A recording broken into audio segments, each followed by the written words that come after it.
ka iya yi ba. Ƙaddarar zuciya. Faɗar magana ita ce za ki zo ki saka kanki a damuwa ki zauna kina kuka? Umma abba ya tarwatsa min rayuwa ta kenan. To daga wannan shine magana ta da kai ta ƙarshe. Ni ke fa nake ma zargi ba. Ni kuma? Duk matsalolin naku ɗaya ne. Yanzu ana nufin sai za mu rasa juna har abada kenan. Domin ba zan taɓa auren wani idan ba kai ba gaskiya. Ni ma bana da fatan da ya wuce haka a rayuwa. Kadala. Kun ga ruki bakin wuta kuwa? Dole da mamaki domin kwabiri yayi kama da mutum. Har in shigo gurin nan in zauna baki daga kai kin kalle ni ba kina jin kowa yana kiran suna. Wannan irin tambaya haka sai ka ce ina gaban alƙali? Kusan haka domin in ba kya gaban alƙali kina gaban maman marasa gata. Domin kaf cikin makarantar nan idan matsala ta taso miki in dai ya biyo ta hannuna to abin zai zo miki da sauki.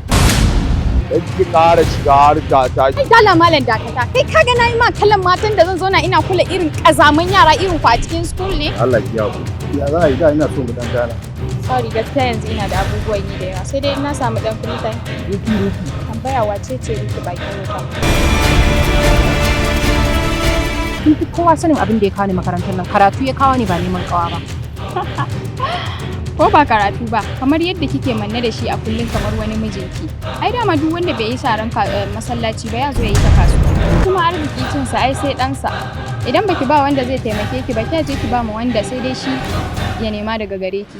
To wallahi sai dai a shirya kai gawa na gidansa wallahi tallahi. Kika saki kika aikata wannan kuskuren har abada ba za ki taɓa iya yafe makanki ba.